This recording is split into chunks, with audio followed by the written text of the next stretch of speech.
Vida, mi casa no tendrá llaves, abierta siempre a los hombres, al sol y al aire. Que entren la noche y el día, y la lluvia azul, la tarde, el rojo pan de la aurora, el campo, sus verdes mástiles. Que la amistad no detenga sus pasos en mis umbrales, ni la golondrina al vuelo, ni el amor sus labios, nadie. Mi casa y mi corazón nunca cerrados. Que pasen los pájaros, los amigos, el sol y el aire.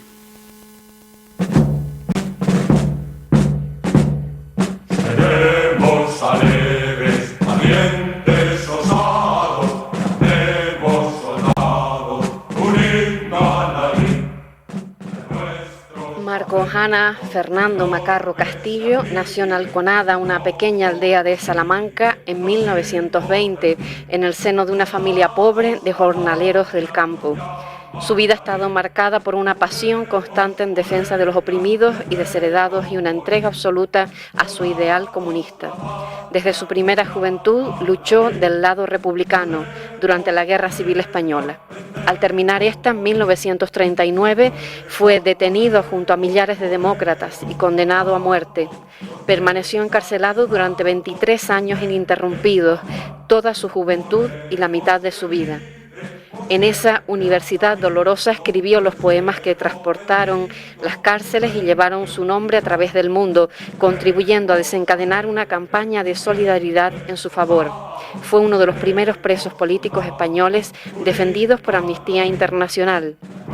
Al ser liberado en 1961, Marco Hanna recorrió Europa y gran parte de América, siendo recibido en parlamentos, universidades y centenares de concentraciones populares, promoviendo y organizando la solidaridad con los presos políticos y sus familias y denunciando las prácticas fascistas que por entonces se realizaban en España. Fundó y dirigió en París, hasta final de la dictadura franquista, el Centro de Información y Solidaridad con España, que presidió Picasso. Apoyado por personalidades de la cultura y la política europeas, este centro organizó la defensa de los derechos humanos, la acción por la amnistía general y la ayuda moral y material a todas las víctimas de la represión política.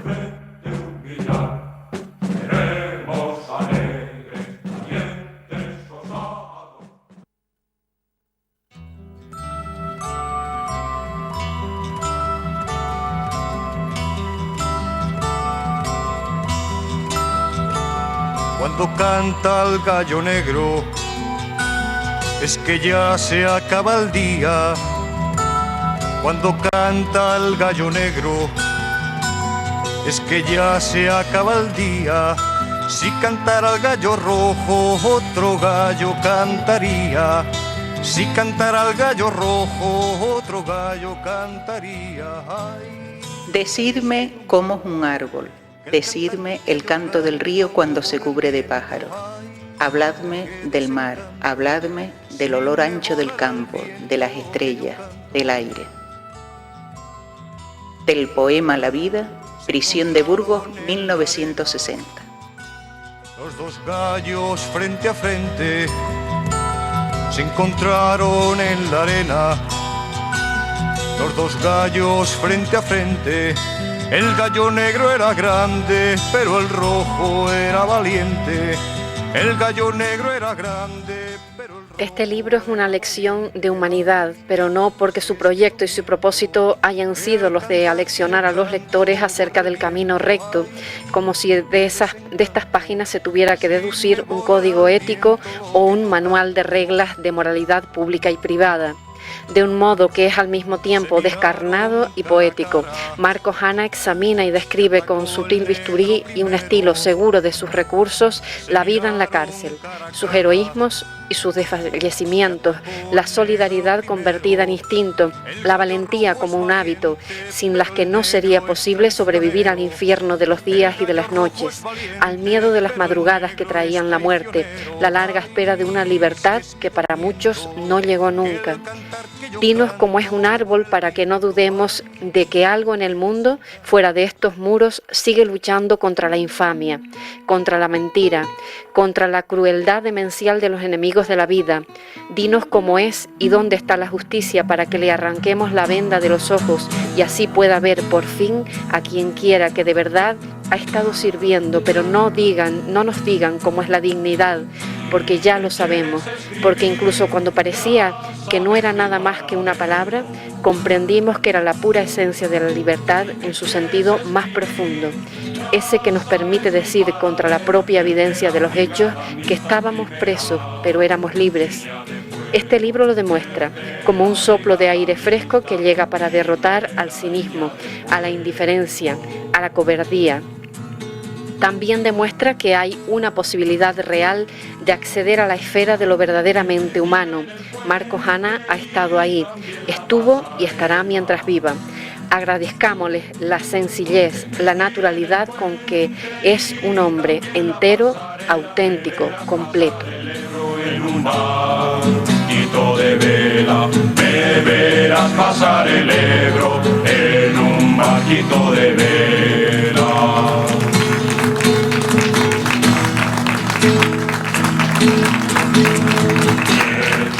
Es que los tiren 10.000 veces los haremos. Es que los tiren 10.000 veces los haremos. Tenemos cabezas, umbralos de cuerpo. Saludos amigos y amigas. Estamos en la sala San Borondón para empezar este encuentro con la vida y la obra de Marcos Ana. Decirles que sin duda es para nosotros un tremendo honor y un ejemplo tenerlo aquí, pues yo creo que sobra, ¿no? Marcos Ana es un auténtico referente para todos los que tenemos algunos años y menos referente quizás para los jóvenes, porque desgraciadamente los tiempos no cambian a lo mejor como deberían de modificarse, ¿no? En el sentido que todos deseamos y por el que Marcos Ana ha dado la vida. Nos acompaña en la sala también Violeta Medina, jefa de prensa de las editoriales Tabla, Rasa y Umbriel. Y a ella le vamos a pedir que nos diga una palabra sobre este libro antes de que pasamos la palabra ya a Marcos para hacer un recorrido por el libro, que en definitiva son las memorias, en definitiva es la vida de este referente de la libertad. Gracias. Hola, buenas tardes. Dar las gracias al Centro de la Cultura Popular Canaria, a la radio, a César, a todos los que estáis aquí presentes. Decirles muy brevemente que el proceso de escritura de este libro fue un parto porque el primero que no creía en el libro era Marcos Ana. Costó muchísimo convencerle porque con la humildad, la sencillez que le caracteriza siempre nos decía, ¿pero para qué? O sea, ¿qué importancia tiene que yo cuente esto? Si ya lo dije en el mundo. Y bueno, costó, fue muy arduo, fueron casi 3 años de escritura. Para mí, lo personal, es un alto honor haber participado en ese periodo, de haber visto cómo estaba escribiendo, las dudas que tenía de los temas que quería tocar o no tocar, y ver cómo se iba estructurando un libro que no es solo la historia de un hombre, sino el reflejo de un símbolo y de una humanidad y de un poeta. Se conjugan en él muchos elementos. Es parte de la historia de España, es parte de la historia de la humanidad y también es la parte importante de la historia literaria también, no solo de España, sino también de América Latina, por el contacto que él tiene. Yo soy chilena y el contacto que él tiene con América Latina es muy bello, con Neruda, con los poetas allá que lo siguen y que lo buscan y que lo ven en él, este símbolo. Decirles también que estamos muy contentos a nivel de la editorial del impacto que está teniendo no solo en prensa nacional, en todos los medios. Partimos con El País, pero también se han hecho eco medios que pensábamos que iba a ser más complicado, como la ABC, incluso La Razón, El Mundo. En todos lados, Marcos ha dicho sus cosas muy claramente y creo que su voz en un momento como este es más que necesario. Creo que su testimonio de primera línea, a la cual nadie moralmente podría decir nada ni rebatirle, es una voz imprescindible.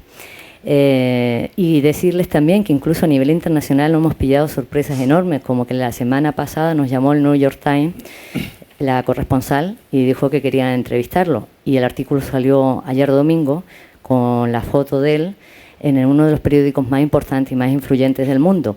Con lo cual, su voz ha servido nuevamente para dar símbolo y rostro a una tremenda historia trágica que incluso esta mujer en la Americana lo contó con una viveza y con una, yo diría, con emoción, ¿no? El artículo es bastante largo y la mayor parte de la intervención es a través de la historia de la vida de Marcos contada en este libro. Decirles también que en su minuto Manuel Vázquez Montalbán quiso escribir la biografía, Marcos se negó, que también Pilar Miró anduvo mirando si podía hacer algo y Marcos se negaba.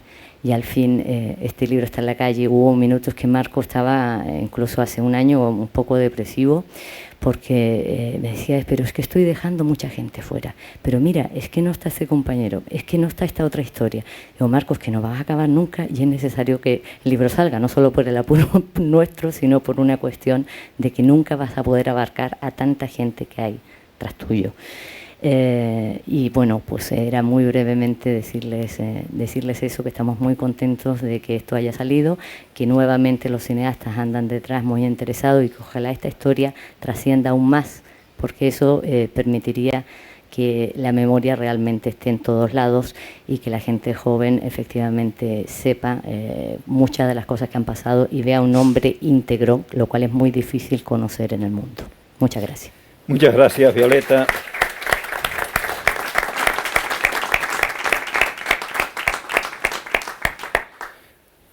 El libro lo dedicaba Marcos, dice, a mis padres, Marcos y Ana, y nos dimos cuenta de dónde venía lo de Marcos, Ana, víctimas inocentes de la guerra y sus consecuencias. Continuaba, a mi hijo Marcos y a su madre Vida Sender. A las nuevas generaciones en cuyos surcos hemos sembrado nuestra historia. A mis camaradas de cautiverio y todos los hombres y mujeres del mundo que lucharon y siguen luchando por la libertad. También agradecí a José Saramago, del que leíamos antes el prólogo, al que Marcos dice, al que me unen tantas cosas por su amistad, su prólogo y sus hermosas palabras. Pues Marcos, el micrófono abierto para lo que quieras. Yo pues casi digo, es que la entrevista, el encuentro está agotado, es ni más ni menos que nos cuente tu vida. Yo decía, yo te voy a preguntar el índice, la libertad, la guerra, las cárceles, la solidaridad, América Latina, regreso a Europa, el principio del fin. Pues hablemos. Buenas tardes, yo también estoy muy contento de participar esta tarde con vosotros para hablar de este libro, pero que es historia viva, es memoria histórica, y que aunque me costó mucho trabajo hacerlo, por pudor, porque me costaba trabajo hablar de uno mismo, siempre cuesta trabajo hablar de uno mismo, y sobre todo cuando mi vida estuvo llena de tantas cosas profundas, y yo siempre lo digo que me encuentro mal cuando se habla de mí en términos a veces exagerados, cuando la prensa y no solo aquí sino en el mundo pues me han festejado tanto, porque yo siempre pienso mucho en lo que llamo los héroes oscuros, esa gente sencilla y anónimas, sin los cuales no hubiera funcionado el engranaje de nuestra lucha, pero que son gente sin nombre. Y por eso yo muchas veces digo que a pesar de mis años de cárcel, de la tortura, de la pena de muerte, pues he sido un privilegiado, porque 23 años fueron durísimos, pero luego después la vida me abrió sus brazos generosamente, recorrí el mundo llevando el mensaje de mis compañeros, que era lo que quería hacer, porque cuando salí en libertad se amontonaron los camaradas a darme el último abrazo y todos me decían, no nos olvides, no nos olvides. Y esa palabra, esa frase, que para ellos era una esperanza, para mí era un compromiso que adquirí y que sostuve hincadamente hasta el final de la dictadura. Y digo porque esto siempre, porque no es demagogia, es de verdad. Cuando yo salí al mundo y he recibido en tantos sitios, por personalidades, por jefes de Estado, por parlamentos, pues yo nunca perdí el contacto con la realidad. Siempre sabía que no era a mí a quien se tributaban esos elogios, sino que era mi pueblo. Mi voz llevaba las voces de muchos encarcelados, y por lo tanto de esa manera yo pues podía vencer un poco el pudor que me producía recibir estos agasajos del mundo. Hay un libro de María Teresa León, la esposa de de Rafael Alberti, que se titula Memoria de la melancolía, que es un libro interesante para conocer nuestro tiempo y para conocer también la grandeza literaria de esta mujer. Y en una de sus páginas pues viene una carta que me dirigió cuando salí en libertad, y que eso me consoló un poco, porque me justificaba de por qué me había convertido en un símbolo. Y María Teresa León decía: hay veces que un hombre, teniendo los mismos méritos y los mismos sufrimientos que otros hombres, resume los símbolos dispersos, y eso pasó contigo. Y efectivamente así fue.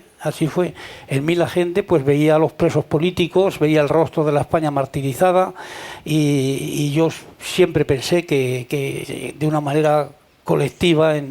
Yo recuerdo que la primera vez que inicié mi viaje a América Latina fui a Brasil, y cuando llegué al aeropuerto de Brasil yo vi que estaban las terrazas llenas de gente con banderas, con flores, y yo creí que es que llegaba algún cantante, algún artista famoso, ¿no? Y cuando bajé del avión pues vi que aquella multitud se echó encima a mí, me rodeaban allí abrazándome y tal, y venían con banderas que traían mi nombre, otras veces Franco sí, Franco no y tal.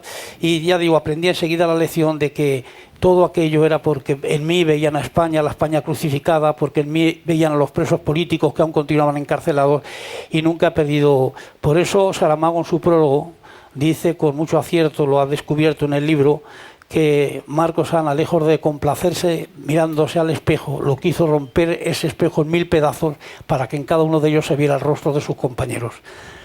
Y ese ha sido El libro, como veis, es cuando lo termine, cuando le leáis, es un libro bastante sereno, no es un libro iracundo, no es un libro que haya yo hecho pensando en mis camaradas, porque mis correligionarios ya saben demasiado de estas cosas y de lo que hemos vivido y sufrido, sino es un libro que está dirigido a los demás, a la gente, a esa inmensa mayoría que no nos conoce y que tiene de nosotros una imagen deformada y prefabricada, ¿no?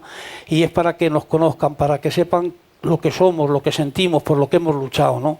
Y especialmente para la juventud, porque ellos son el futuro. Y yo siempre digo que cuando algunas veces los veteranos pensamos en los jóvenes, creemos que los jóvenes pues están en las nubes o que están solo pensando en el fútbol o cosas por el estilo, yo creo que no, que hay un sentimiento profundo de insumisión y rebeldía en la juventud, y que si nosotros queremos comprender a esa juventud, pues tenemos que acercarnos a ella, saber lo que quiere, lo que piensa, porque cada generación lleva la razón de su tiempo, y sin comprender a la juventud no lograremos descifrar los signos del futuro. Ellos son nuestro porvenir, y por eso yo dedico el libro especialmente a la juventud. ¿Quieres algo más? ¿Me preguntas algo más o sigo yo? Está embalado. Yo no le pregunto nada, que siga contándonos. Lo de la niñez estaría bien, cómo vivió esos primeros años en la República, porque según parece, algunos quieren contarnos que en la República lo que se hacía es perseguir pues curas y matarlos. Bueno, eso ya no es la niñez, eso ya es durante mi juventud. A mí la guerra me pilló con 16 años y a pesar de todo me incorporé inmediatamente al frente, con un batallón que en Alcalá de Henares se formó, que se llamó el Batallón Libertad, y era como una mascota, ¿no? Y estuve allí combatiendo en la sierra, en Peguerinos, hasta que se regularizó el ejército, y entonces a los menores de edad nos quitaron del ejército y me dediqué al trabajo político como dirigente de la Juventud Socialista Unificada. Y la guerra, en algo que me preocupa, puedo hablar muchas cosas de la guerra como es natural, pero voy a hablar un poco de lo que en estos días está ocurriendo, ¿no? Que frente a este proyecto de memoria histórica que queremos que apruebe el Parlamento, donde una de las cosas que principalmente solicitábamos era que se anulasen los juicios, los procedimientos y las condenas de los demócratas españoles, pues hemos visto que se ha levantado un tumulto tremendo, sobre todo por la derecha de este país, por lo más reaccionario de esta derecha, que se han echado al monte y que ellos no buscan nada más que recuperar el poder que perdieron, que es lo que no han asumido, y tratan de asustar a la gente, hablando de que España se va a romper, de que España la queremos dividir, y claro, habría que decirles que la única vez que se ha roto a España fue el 18 de julio, cuando se alzaron contra la República y dividieron España en dos bandos, en una guerra terrible, una guerra civil, que eso siempre es una tragedia nacional. Y hoy, cuando pedimos nosotros, cuando pedimos nosotros que se restaure la memoria democrática, pues lo que pedimos es algo muy simple, simplemente que se nos reconozca lo que fuimos, lo que somos, lo que pensamos, y que la contribución que dimos para conquistar este país en el cual vivimos hoy, que por muchas tensiones que hayan, no deja de ser un país democrático donde podemos dilucidar nuestros problemas con la lucha de las ideas, que es como debe hacerse de una manera democrática, ¿no? Y claro, se especula con que nosotros lo que queremos es abrir las heridas de la guerra civil, que queremos volver al pasado, y eso no es verdad. Lo que queremos es cerrar ese pasado para siempre. Y así como ellos durante 40 años pudieron resarcirse de todo, y pues nosotros llevamos 30 años de democracia y todavía no se nos ha reconocido ni institucional ni públicamente como lo que fuimos y como lo que somos. Y es lo que pedimos únicamente. No queremos que nadie pague las culpas del pasado. Eso nosotros, fuera justa o no fuera justa la transición, que de eso seguirá el futuro enjuiciándonos, fuera o no fuera justa, sin embargo, aquello pues produjo una amnistía general para que nadie tuviera que preocuparse por su pasado, ¿no? Porque habían sido 40 años y porque la gente lo que quería era libertad para España, acabar con el terror, con el miedo que había en las casas, y por eso la transición pues fue incompleta en muchos terrenos, tuvimos que hacer muchas concesiones y tal. Y por eso digo que ahora, cuando planteamos este problema de la memoria histórica, parece una incongruencia que en el año 2202 se aprobase en el Parlamento por mayoría y se condenase al gobierno de Franco como un gobierno impuesto por las armas, y que ahora cuesta trabajo reconocer que lo justo es coherentemente anular los procesos y las condenas dictadas por la dictadura contra los demócratas españoles. Eso es lo que pedimos únicamente. Se habla mucho de venganza y yo cuento siempre la anécdota siguiente, ¿no? Que cuando he viajado por el mundo, una pregunta casi de ritual era decirme: después de 23 años usted tendrá muchos deseos de venganza, y yo le respondía con lo más inesperado para ellos, ¿no? Yo no me siento ningún deseo de venganza, porque la venganza no es un ideal político, no es un fin revolucionario, y me sentiría profundamente desgraciado si la compensación que yo quiero por 23 años de cárcel y por lo que sufrieron mis compañeros es llenar la cabeza de plomo a aquellos que nos torturaron o que no. Lo que nosotros queremos es una gran venganza. Y la única venganza, la venganza de las ideas, el ver triunfante un día los ideales por los que hemos luchado y por lo que tantos compañeros perdieron su vida en la libertad. Y esa es nuestra posición en relación con este momento de España y el tema de la memoria histórica. Vayamos a la niñez, Marcos. ¿Cómo se vivía en la República? Porque los que lo vivieron, y vamos, historiadores hablan de que era una época formidable de desarrollo intelectual, unos cerebros, pues, todos los conocemos, ¿no? Los que llenaron pues muchas otras naciones precisamente con la riqueza que tenían intelectualmente, estos españoles que tuvieron que ir al exilio. ¿Cómo se vivía realmente? ¿Cómo vivía usted los años de pequeño? ¿Cómo vivió ya esos 15, 16 años? La República me pilló con 11 años, ¿no? Porque yo nací en el 20, me pilló con 11 años y tengo pequeños recuerdos de aquella época, ¿no? A los 16 es cuando ya milito en las Juventudes Socialistas, después de haber sido profundamente católico, porque fui secretario incluso de la Juventud Católica. Eso parece una contradicción, pero demuestra que yo siempre he vivido con una gran pasión, ¿no? Todas las cosas en la vida, y cuando tomé contacto con las ideas socialistas, que fue a los 16 años, pues ya comenzó mi militancia, ¿no? Y yo creo que la República fue un periodo floreciente de la historia de España, porque España vivía con la monarquía pues despegada de Europa por completo, retrasada en todos los terrenos, y la República fue un florecimiento de la vida cultural y de la vida social también, aunque con muchos problemas, porque arrastramos problemas terribles de la monarquía, ¿no? Pero fue y por eso, precisamente porque ganamos las elecciones el 16 de febrero, y porque se abrió un periodo de democracia y de publicidad social en nuestro país, por lo que llegó la guerra. Nosotros no queríamos aquella guerra, no la necesitábamos. Habíamos ganado las elecciones el 16 de febrero y aquella guerra nos perjudicaba. Y ¿quién la hicieron? Pues los señores del campo y de la tierra, que creían en peligro sus intereses y recurrieron a los cuarteles para cerrar a sangre y fuego el proceso democrático que se había abierto en nuestro país. Pero quien recuerde lo que fue la República, repito, la República fue una época floreciente en el terreno cultural. No sabéis la cantidad de miles de escuelas que se abrieron durante ese periodo y tal. Y eso a la burguesía, a los sectores de la reacción les preocupaba mucho, ¿no? Y por eso recurrieron, repito, a los cuarteles para cerrar ese camino que habíamos abierto en nuestro país. Hablemos ¿por qué se hace usted de izquierda? ¿Qué ambiente le llevó a, podía haber optado por otros caminos, pero cuál fue esa niñez que le condujo a esta sensibilidad? Es una anécdota que en el libro la cuento con bastante detalle. Yo, como decía, era joven católico y los jóvenes católicos íbamos a los mítines de izquierda para repartir un periódico que se llamaba Osana, era un periódico católico. Y un día yo era hijo de una familia pobrísima, analfabeta, yo pasaba hambre de pan. Escuchando un día a uno de los oradores socialistas, la Juventud Socialista, pues me di cuenta de repente que estaba hablando de mí, que estaba hablando de mi mundo, de lo que cada día vivía yo en mi casa, y ya me ofrecía voluntario para volver a esos mítines, su pretexto de repartir propaganda católica, pero realmente más interesado en el fondo de lo que planteaban aquellos jóvenes, ¿no? Y ya, repito, pues llegué a la conclusión de que aquel era mi mundo, que a ese mundo pertenecían de su trabajo mis padres, y empecé a militar. Pero la situación mía no creáis que fue fácil, porque como yo tenía una educación religiosa muy fuerte, pues durante el día yo cumplía con las tareas como militante socialista y por las noches todavía rezaba mis oraciones antes de acostarme.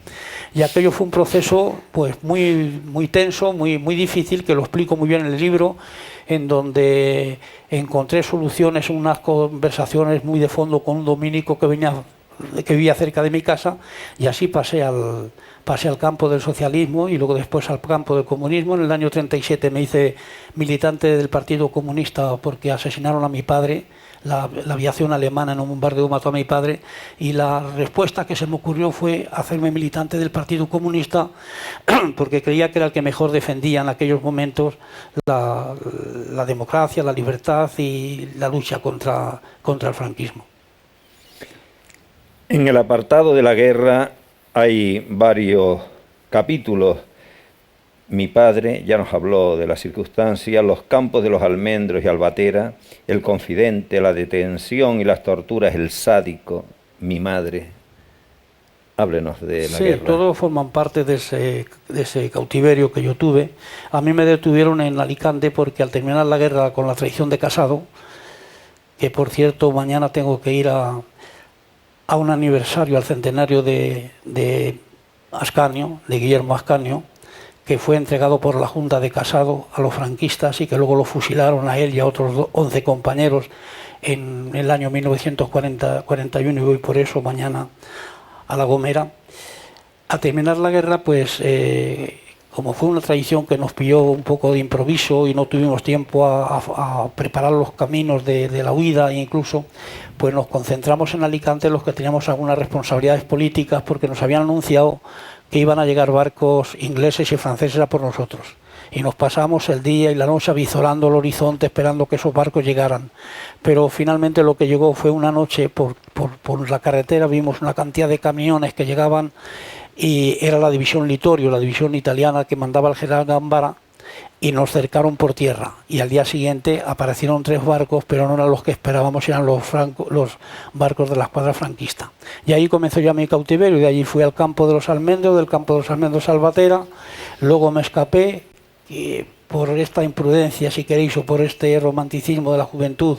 A los 2 meses de terminar la guerra y aquí se organizar un movimiento de resistencia en Madrid, y tuve tan mala suerte que uno de los compañeros que llamé para ponerme de acuerdo con él y empezar a trabajar, pues era un confidente de la policía, era un chico que había trabajado conmigo en la guerra, que le habían fusilado a su padre y que tenía mucha confianza en él, pero que fue torturado por la policía y se entregó a ese servicio tan miserable. Y ya desde entonces pues ingresé en la cárcel y ya fueron 23 años seguidos de prisión, ¿no? Las cárceles tienen una gran cantidad de apartados, habla de un piojo verde, de la pena de muerte de la Pepa, ¿no? Y recoge aquí esa canción que dio lugar a que le llamaran la Pepa. Háblenos un poco de, de todo lo que fue. La pena de muerte se llamaba la Pepa, ¿no? Y nosotros hicimos, porque en la cárcel el humor y la tragedia iban de la mano también, ¿no? Y había muchas cosas que las afrontábamos con mucho humor, ¿no? Y la Pepa, repito, era estar condenado a muerte. La Pepa, nos hicimos un himno, incluso que lo cantamos en corrillo, pero los cantábamos los condenados a muerte, que algunos de nosotros llevaban fusilados esa madrugada, ¿no? Que decía, no la voy a cantar toda porque es un poco larga, ¿no? Pero decía, es la Pepa una gachín que está de moda en Madrid y que tiene predilección por los rojillos. Cuando viene esta mujer a la cárcel de Porlier y al más bravo se le arruga el solomillo. Bueno, así y lo cantamos y los oficiales...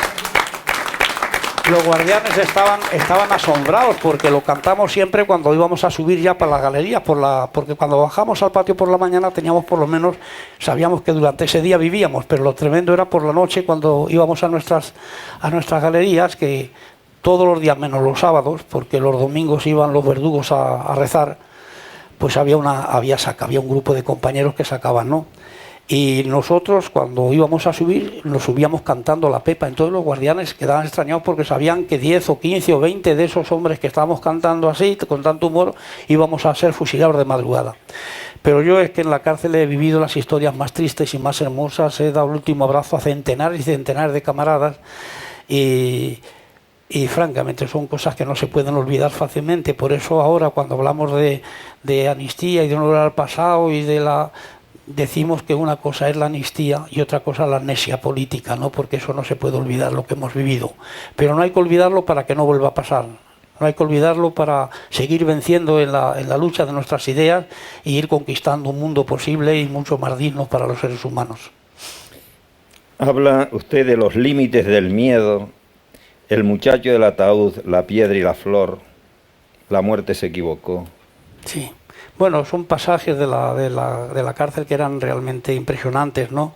Porque el caso del muchacho ese del ataúd era un chico que comía conmigo en una comuna, tenía las mismas ilusiones que yo, era muy alegre, todo el mundo le queríamos, y un día salió a comunicar con su hermana, no tenía padres, y la hermana le contó que había ido acompañando a una amiga al cementerio del Este, que no la dejaron llegar porque fusilaban a su marido, pero que se escondieron y vieron cómo a los que acaban de fusilar, pues envueltos en barro y en sangre, los empujaban con los pies a una fosa común, ¿no? Y cuando la madre le contó esto a este muchacho, que era tan alegre y que parecía que la muerte estaba con la muerte y parecía que eso no le preocupaba, sin embargo quedó obsesionado con aquella imagen que su hermana le había contado. Y recuerdo que cuando salió andaba solo por el patio y te acercabas a él y decía, yo no quiero que me entierres sin ataúd.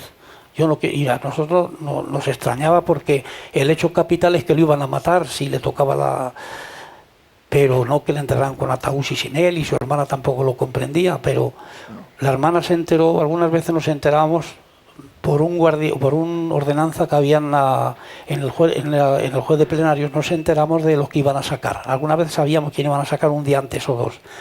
Y la hermana se enteró de que al hermano lo iban a fusilar la madrugada siguiente. Fue a comunicar con él y se lo dijo. Y el hermano, pues allí frenético, histérico, agarraba los barrotes del locutorio y le decía, yo no quiero que me entierren sin ataúd, tienes que llevarme un ataúd. La hermana no comprendía porque para ella el hecho real es que se iba a quedar sin hermano, que lo iban a matar, no que lo enterraran en una caja o no.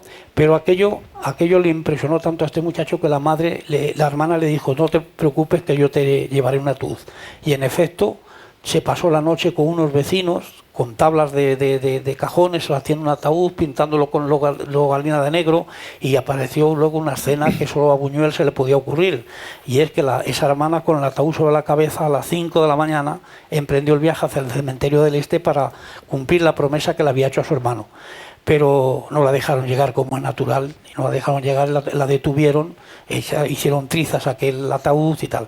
Pero esto lo pongo ahí porque explica las situaciones incluso psicológicas que se podían producir en la cárcel, que algunas veces pues compañeros que tenían absoluta confianza en su entereza pues se venían abajo por cualquier motivo, ¿no? Porque estaba pendiente todo de un hilo muy, muy fino y se podía romper en cualquier momento. Afortunadamente esos fueron casos un poco únicos, ¿no? Porque lo general era la dignidad con que salían nuestros compañeros cantando y vivas a la libertad y a la república, etcétera, ¿no? Pero hay muchas escenas de ese tipo que tipifican lo que fue la pena de muerte para nosotros y los años de prisión. Cuando estuve ojeando el libro, uno de los apartados que más me impresionó es La muerte se equivocó, donde cuenta cómo dice, casi 2 años estuve esperando cada noche el desenlace final.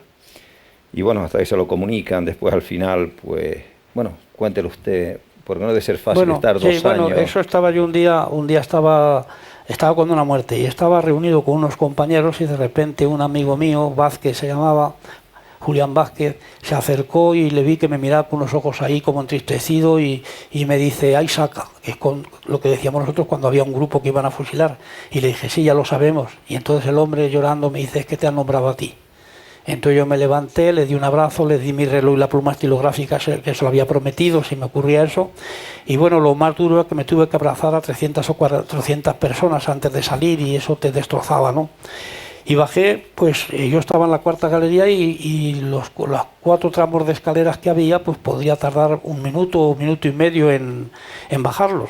Y sin embargo, pues yo recuerdo que en aquellos momentos, como en un calidoscopio, fue pasando por mi cabeza recuerdos de mi infancia, situaciones que yo tenía olvidadas, que mis hermanos luego me decían, pues sí, eso fue cierto y tal. Es decir, viví en unos minutos, viví toda mi juventud, toda mi vida, todo mi pasado, ¿no? Y cuando llegué al despacho donde estaba el director, yo vi que el juez miró mi expediente, me miró a mí y se metió para adentro. Entonces yo me quedé allí esperando, sabiendo que eran los últimos minutos o las últimas horas que tenía de vida, y al poco tiempo veo, a la media hora sí veo que bajan los guardianes con un preso que era muy conocido allí, era un católico que se llamaba Luis Álava, un ingeniero, y era el que le sacaban para fusilar. Entonces había ocurrido que el juez vino con 2 expedientes, uno para la ejecución y el otro para anularle, que era el mío, por defecto de forma.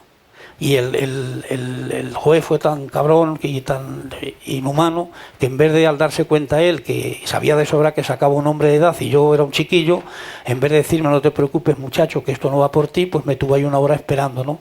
Y luego volvió y me dijo, se ha anulado tu proceso porque hay un defecto de forma y tendrás que ir otra vez a Consejo de Guerra. Madre mía, ¿cuándo empieza a escribir? ¿Qué le lleva a escribir? Bueno, pues empecé a escribir en la cárcel de Burgos y ya en la década del 50. Yo creo que fue a partir del 52 o por ahí cuando empecé a escribir. Y lo hice porque me habían aislado en enfermería, ya había 2 o 3 poetas que eran ya consagrados, que tenían nombre. Y al calor de ellos y leyendo sus poemas y teniendo discusiones sobre poesía, pues a mí se me abrió un poco el deseo y el placer de crear, ¿no? Y por aquel entonces me castigaron, me llevaron a una celda de castigo y entonces los compañeros, pues como los petates nos los quitaban por la mañana y nos devolvían por la noche, los destinos que habían, que eran presos, pues me metían en el petate o comida y también me metieron también unas hojas arrancadas del Canto General de Neruda y de un libro de Rafael Alberti y de Gabriel Celaya, me acuerdo también, y yo allí en la soledad de mi celda, pues aquello lo leía 1000 veces, me lo aprendí de memoria. Y yo también empecé a memorizar algunos poemas, porque de repente me di cuenta que había una cadencia musical que subía de mí mismo, empecé a escribir y cuando salí enseñé lo que había escrito a los compañeros ya más consagrados y me dijeron, pero si está muy bien, tienes que seguir escribiendo y tal. Y en efecto seguí escribiendo, saqué mis poemas clandestinamente al exterior y un día nos llegó un paquete clandestino de México y entre las cosas que nos mandaban venía un pequeño librito mío con 16 poemas con un dibujo de Picasso y arriba ponía Marcos Ana, poemas de la prisión. Y entonces yo comprendí que la poesía era un arma cargada de futuro, como decía Celaya, una forma de seguir luchando por mí y por la libertad de mis camaradas, y ya empecé a escribir más intensamente y fue una de las épocas más hermosas de mi vida porque el placer de crear es muy hermoso, ¿no? Y más cuando escribes para los demás y para que los demás sepan lo que sufríamos y las esperanzas que teníamos. Eran poemas dedicados, yo no sé si eran buenos o malos, sé que fueron poemas necesarios y que llegaron a la conciencia del mundo y contribuyeron a crear un ambiente de solidaridad con nuestro pueblo y con los presos políticos españoles. Habíamos quedado que al final recitara unos poemas, porque menudo lujo, ya escucharon ustedes en el audiovisual que pusimos al principio el poema Mi casa y mi corazón, pero yo no sé decirle que lo intercalemos. En la página 174 está ese pequeño poema describiendo su vida, o Mi corazón es patio. ¿Lo dejamos para el final, sí, o lo intercalamos? Este poema pequeño, no, me lo sé de memoria, ¿no? Este poema pequeño es que una vez aprovechando que Paco Raval, el actor, pasaba por Buenos Aires, María Teresa León y Rafael le dieron un jersey para mí que me había hecho la propia María Teresa con sus manos, y en un tubo de pasta venía una pequeña nota donde me daban ánimos y me decían que cómo era mi vida, ¿no? Y entonces yo, en un papel de fumar, también clandestinamente, les mandé un pequeño poema que dice: mi vida os la puedo contar en 2 palabras, un patio y un trocito de cielo por donde a veces pasan una nube perdida y algún pájaro huyendo de sus alas. Y este poema pequeño me dio pie luego a un poema de mayor aliento que lo titulo Mi corazón es patio, y que luego los leeré. ¿Cuánto nos queda? ¿Lo leemos sobre la marcha? No voy a... Lo prefiero al final. Quiero hacer alguna cosa más, ¿no? Oye, no, tenemos tiempo, Bueno, mucho pues sí, tiempo. pues No, sí. digo ya, si queréis ir intercalando los poemas, pero como desee. ¿Qué más detalles diría de las cárceles, de la amnistía, de todos aquellos recuerdos? Bueno, el recuerdo que yo tengo de las cárceles, no... Yo, mira, vivo en Madrid, muy cerca de la cárcel de Porlier, que fue un colegio de Calasancio que habilitaron para cárcel al terminar la guerra. Y algunas veces me voy a un bar que hay ahí enfrente de ese colegio, que ahora es un colegio, y veo escenas parecidas a las que vivíamos en aquellas épocas, porque las madres van a recoger sus hijos a las 5 de la tarde, y a esas horas más o menos llegaban nuestras familias a recoger la ropa o a meternos el pequeño paquete de comida, etcétera. Pero yo no miraba aquel edificio como el que recuerda una pesadilla a la que no quiere volver y a la que no quiere pensar, porque parecerá esto una contradicción, pero aquella fue una de las épocas más hermosas de mi vida, porque en la cárcel me hice hombre y finalmente me hice poeta también. Y aprendí mucho de mis compañeros, del ejemplo de mis compañeros, di una dimensión muy especial a mi vida. Y lo miro, ya te digo, casi con un recuerdo, porque además cuando hay fe en la vida y cuando hay ideas firmes, pues todo es posible, ¿no? Y aquella época yo ponía un pie en el suelo y saltaban chispas, ¿no? Porque estaba completamente embriagado por mis ideas, por la lucha, y lo que recuerdo sobre todo, la solidaridad de los compañeros, el ejemplo de los compañeros, porque fue un crisol de dignidad para todos nosotros. Y ya repito, lo pienso en ello, pienso en las cárceles como una época natural de mi vida, porque fue una consecuencia de mis ideas y de mi lucha, o sea que no tengo ningún resquemor a aquello, ¿no? Lo sufrí, tuve la vida noble pero dura de un revolucionario, y por lo tanto todo lo que he pasado es una consecuencia de mi propia vida, de la vida que elegí. ¿Cómo se organizaban para mantener la moral y en momentos pues eso tan difíciles como esperando la muerte, ¿no? La saca? ¿Y cómo se organizaban también a nivel increíble? Describe usted la tertulia clandestina, la Aldaba. Bueno, en la cárcel, en ese periodo tan largo de cárcel, ha habido 2 periodos. El primer periodo era un periodo de sobrevivencia, porque en los primeros años, no solo moría la gente ante los pelotones de ejecución, moría de frío, moría de inanición, moría de hambre en las prisiones, ¿no? Y en esa época de sobrevivencia, pues que nos comíamos hasta la hierba que nacía entre las ranuras de los muros, pues sobre todo era eso. Pero al terminar la Guerra Mundial, sobre todo entonces, y antes, cuando el ejército soviético rompió el espinazo del ejército alemán, los guardianes ya se dieron cuenta de que las cosas no eran como ellos pensaban, ¿no? Que Alemania no iba a ganar la guerra, y ya los guardianes se acercaban a nosotros, se justificaban hablando de la disciplina, nos imponen esto, nos imponen aquello y tal ya. Y luego cuando la guerra terminó con la condena al régimen franquista de Potsdam, que se dio en Potsdam, pues ellos también se replegaron un poco. Y nosotros tomamos posiciones, después vino la Guerra Fría, ellos quisieron recobrar el terreno ganado, pero ya no era posible porque estábamos bien instalados ya nosotros, teníamos una organización muy seria, por ejemplo en el penal de Burgos, los últimos 16 años de la prisión los pasé en Burgos, y aquello para mí fue una universidad, como lo fue para muchos, ¿no? Y bueno, recurríamos a todos los procedimientos inimaginables. Por ejemplo, nosotros en la cárcel teníamos libros de estudio, desde el Capitán de Carlos Mar hasta, yo qué sé, toda una serie de libros para escuelas de cuadros, funcionando escuelas de cuadros, y todo eso en la máxima clandestinidad, ¿no? Y recuerdo que una de las cosas que hacíamos para mantener estos libros de trabajo era que pedíamos que los libros que nos enviasen no tuvieran el título repetido en todas las páginas. Eso era una condición esencial, ¿no? Y luego después, cuando teníamos el libro, porque claro, si era un periódico, lo quemábamos al día siguiente después del leído, pero si era un libro de texto que nos interesaba para nuestra formación, había que mantener, y eso era difícil porque había cacheo regularmente e inesperadamente también de los guardianes, ¿no? Entonces cogíamos el libro que habíamos recibido, que era clandestino, y buscábamos en la biblioteca, donde eran casi todos libros religiosos, buscamos el libro más parecido, en tamaño y en letra, y entonces había ahí un librero antiguo que era un artista, se llamaba Mota, entonces desvencijaba los libros, desencuadernaba los dos libros, ¿no? Cogía las pastas del libro oficial y las primeras 100 páginas. En la primera iba el sello de la cárcel y la firma del capellán y del director. Luego después metíamos 100 páginas del libro clandestino y otras 100 del libro legal. Y así pues resultó que el canto general de Pablo Neruda lo tuvimos allí muchos años, pues bajo las tapas de un libro de versificación religiosa, ¿no? Y un libro de Alberti lo teníamos con la filosofía tediosa de Balmes, ¿no? O sea que teníamos así por lo menos un centenar de libros, ¿no? Y de esa manera podíamos mantener escuelas y lo que dice la policía decía enseguida que ahora vete, después de torturar, ahora te vas a la universidad, ¿no? Porque ellos mismos llamaban a Burgos la Universidad Democrática, ¿no? O sea, y hacíamos muchos milagros. Y luego después hay que recordar siempre lo que nos han ayudado nuestras mujeres, nuestras madres, nuestras hermanas, que sufrían más que nosotros, porque ahí en Burgos, que es un clima inclemente, pues tenían que pasar horas y horas esperando, a veces bajo la lluvia o la nieve, y ellas son las que han sufrido mucho más que nosotros. Yo creo que el talón de Aquiles de los presos políticos era las familias. La tortura no nos podía doblar nunca, ni las vejaciones, no, pero sí los problemas de nuestra casa, ¿no? los dramas familiares. Y cuando veías a un preso que se estaba paseando solo por la cárcel, por el patio meditabundo, pues sabíamos que no era un vencido, era un hombre que tenía algún problema con la familia, porque ya digo, la negación de los...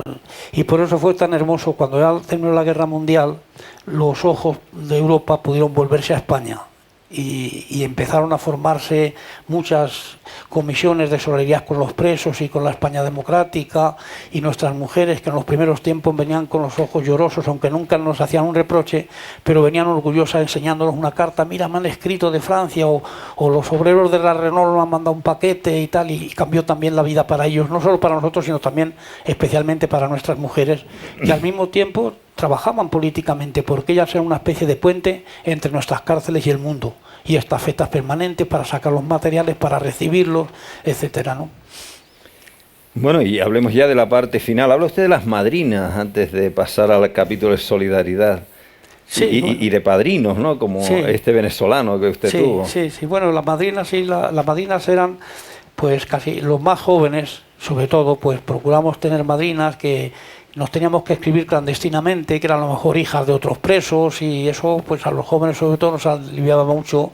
Se establecían muchos amores escriturarios, nada más, platónicos, pero que para los jóvenes pues representaba un alivio. Y lo que se llama el apadrinamiento es que nosotros sacábamos de la cárcel sacamos listas de presos políticos con la dirección de nuestras familias y el nombre de nuestras familias, para que pudieran apadrinar a los presos y mandar comida y mandar dinero a nuestras familias, que luego naturalmente nos lo pasaban a nosotros, ¿no? Y eso jugó un papel muy importante, este apadrinamiento, porque nos salvó mucha... Teníamos además un sistema comunal en la cárcel, que eso es otra cosa interesante y característica de los comunistas, porque no lo digo con ningún sectarismo, pero eran los comunistas los que estábamos organizados así. Nos organizamos en comunas. Comuna quiere decir que se juntaban 4 o 5 personas y a lo mejor una de esas 5 personas recibía un paquete nada más y tenía que repartir eso con los demás. Y claro, eso era tristísimo, porque algunos sabía que su familia se había quitado de la boca lo poco que le mandaba y se había recibido una tortilla francesa que no hubiera podido saciar su hambre siquiera, pues tenía que hacer 5 pedacitos para que los demás pudiéramos comer algo. Entonces yo creo que una de las cosas más hermosas y más inolvidables fue la solidaridad que nos unió en la cárcel, ¿no? Aunque la solidaridad, para mí, que me considero un hijo de la solidaridad, y esto es hablar ya de una manera más general, creo que es una palabra indispensable en nuestro tiempo. Porque antiguamente los seres humanos podían vivir los unos muy lejos de los otros, y había un refrán que decía: eso está muy lejos de mi cama, ¿no? Pero en nuestro tiempo la técnica moderna ha acabado con las distancias, y son muy cortos, terriblemente cortos, los caminos entre Irak y nuestras casas, entre cualquier conflicto, por lejano que se produzca, y la seguridad de nuestros hijos. Y por lo tanto, aunque no fuera nada más que por instinto de conservación, pues hoy teníamos que globalizar la solidaridad, porque nadie puede sentirse pequeño en su pequeña libertad si considera ajena la libertad de los otros. Bueno, no me privo de que nos cuente lo de este padrino, Willy Serrano, que lo llevaba usted en limusina, poco menos, a los mítines, ¿no? Eso, bueno, os vamos a contar todo el libro así. No, nada más que esto y después ya la segunda parte, nada más que 2 o 3 cosas para que lo compren. No, pues lo que ocurría es que yo me llamo, como os dije, Fernando Macarro Castillo, y Marcos Ana era un pseudónimo que lo conocían muy pocos compañeros, ¿no? Y un compañero que vivía en Venezuela, que era español, pero que había hecho ahí un pequeño negocio en una petrolera y tal, pues me apadrinaba a mí, me apadrinaba como Fernando Macarro. Y era un hombre muy apasionado, muy apasionado, muy de izquierdas, y cuando yo salí en libertad y se entera que el preso Fernando Macarro, que él estaba apadrinando, era Marcos Ana, pues nada, cogió un avión y se vino enseguida a París a conocerme, ¿no? Y luego le mandaron un coche de esos largos que tienen los americanos, ¿no? Y quería venir conmigo a los mítines que yo tenía con la migración. Y yo decía, pero vamos a ir con ese coche, ¿cómo yo con ese coche a hablar a los trabajadores emigrantes y a los exilados políticos y tal? No, pues dejamos el coche lejos y tal. Y yo le veía con tantas ganas y era tan feliz viniendo conmigo, que me acuerdo que una vez fuimos a Colonia, Alemania, y fuimos a un mitin y dejamos el coche bastante lejos de allí, ¿no? Cuando terminamos el mitin y nos fuimos a recoger el coche, pues resulta que la habían llenado de pegatinas con mi nombre, o sea, anunciando el acto, y no las pudimos despegar, y hubo que mandar el coche pues a un garaje y tuvimos que meternos en el hotel, porque no, y era impensable que aquellos compañeros que hicieron, que fue como una venganza de clase, vieron allá aquel coche y dijeron, pero yo, ¿qué hace este coche aquí? Y lo llenaron de pasquines, que eran los míos, ¿no? Pero bueno, anécdotas esas no tienen más valor que eso, que son anécdotas más o menos risueñas, ¿no? Pero... Bueno, la parte final en 5 minutos, esto nada más para despertar el gustillo y que compren el libro. Pero vamos, tiene que hablarnos un poco de la Pasionaria, de Pablo Neruda, sí, del Che, aunque sea unas rafaguitas, sí, de las cosas que más le motivaron en estos años. Cuando os decía que yo había sido un privilegiado, pues es que yo tuve la suerte de conocer y de ser amigo de grandes personalidades de nuestro tiempo. Fui íntimo amigo de Alberti, de Neruda, por supuesto de Pasionaria, que era mi camarada al mismo tiempo, y para mí nunca me he acercado con tanta devoción como me acerqué a ellos cuando los conocí, ¿no? La primera vez que fui a la Unión Soviética, recuerdo que yo, aparte de que para mí la Unión Soviética era como la aurora del mundo, allí comenzaba la redención humana y hubiera pisado la tierra, ¿no? Porque luego pasaron muchas cosas y las cosas no resultaron también como nosotros pensábamos, pero yo recuerdo que, claro, la sensación para un comunista de aquella época de pisar la Unión Soviética era enorme, ¿no?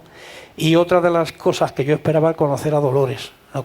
Yo me acuerdo que le pregunté a Lister, al general Lister, que estaba allí y se preocupaba entonces del movimiento de la paz. Digo, bueno, yo quiero conocer a Dolores. Y dice, no te preocupes que mañana va a venir al Congreso, ¿no? Pero aquella misma tarde vino su secretaria a buscarme, la secretaria Dolores, y fui a verla. Y para mí fue aquello una cosa que no olvidaré nunca. Me abrió ella misma la puerta, una mujer enorme como era, y no comprendía, no pensaba que se iba a encontrar con un hombre como yo, porque yo tenía 41 años, pero parecía que tenía 20 y tantos, ¿no? Cuando salía siempre pareció mucho más joven y decía, pero tú eres Marcos Ana, y digo, sí, soy Marcos Ana y tal. Y digo, bueno, bienvenido a Moscú y tal, ¿no? Y entonces empezó a hablarme con una ternura que fue... Y entonces yo la contaba algunas anécdotas, y una de ellas es que cuando estamos siendo torturados por la policía, en la comisaría, ¿no? Pues cuando ya no podían con nosotros, cuando ya no podían vencer nuestra resistencia, nos decían como insultándonos, hijos de la Pasionaria, ¿no? Y ellos no sabían que eso era para nosotros un estímulo, porque nos llevaba al dilema que ella nos planteó siempre, más vale morir de pie que vivir de rodillas, ¿no? Y la contaba aquellas escenas. Y luego después, ya cuando volvimos aquí a Madrid, pues su despacho estaba al lado del mío. Ya era una época en que la pobre pues estaba ya muy envejecida, y yo la llevaba casi todas las mañanas un ramo de rosas, y me empezaba a cantar. Ella lo que hacía al último tiempo, que le gustaba cantar, nos cantaba canciones asturianas, y bueno, es una mujer indecible, ¿no? Es una mujer indecible y que se vivirá para siempre en nuestros corazones y en el corazón de nuestro pueblo, ¿no? Y el Che Guevara, pues sí, el Che Guevara, pues ya veis que hoy la mayoría de los jóvenes, aunque no se expliquen por qué, aunque no sean políticos o no entiendan mucho política, suelen llevar la camiseta del Che. Y es porque el Che se convirtió en una referencia de austeridad del movimiento revolucionario.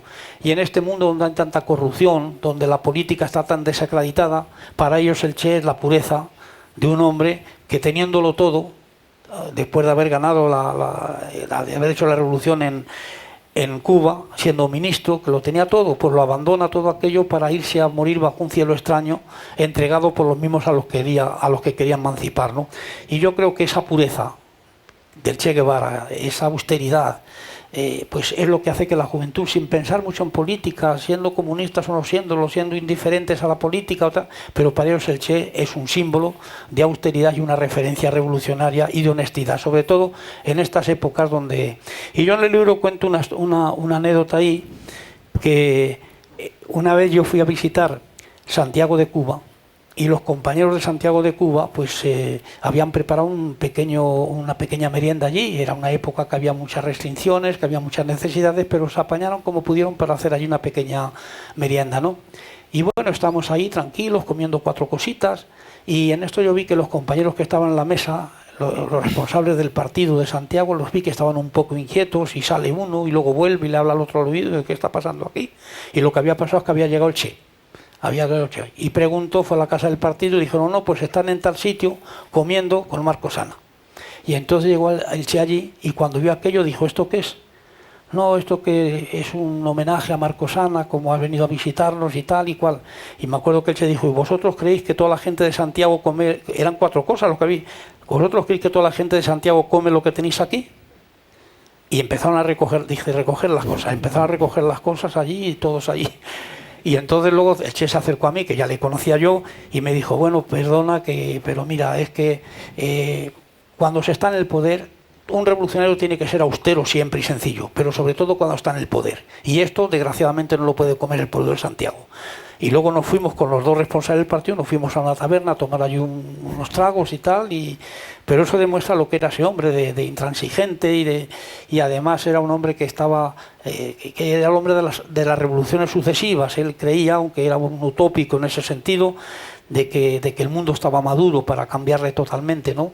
Y por eso dejó pues su despacho de ministro y se fue a morir ahí en Bolivia. Había un periodista inglés que le preguntó cuáles son los grandes problemas de su vida, y él dijo, yo no tengo nada más que 2 problemas, el imperialismo y el imperialismo. Y así era Che Guevara, ¿no? Y claro, el recuerdo que tengo yo de él pues es eso, que es un referente para todos, ¿no?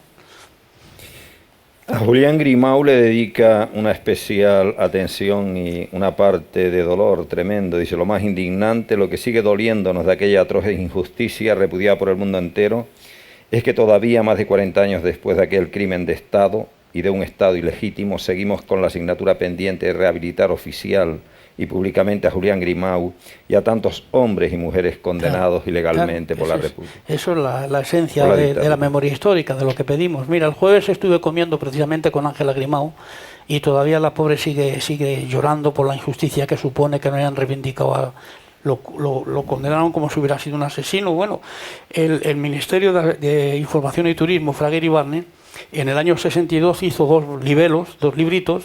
Uno se llamaba Crimen y Castigo, que era para justificar el asesinato de Julián Grimau, y otro que era sobre mí, en el libro venía una mano así sujetando un expediente y arriba ponía páginas de un proceso, Marcos Ana asesino. Y ese librito pues lo repartieron por el mundo, y cuando yo iba a cualquier país, lo primero que hacía era tener una conferencia de prensa, y allí estaban los periodistas con el legajo ese que les habían dado. Pero claro, era tan terrible las cosas que decían de mí, ¿no?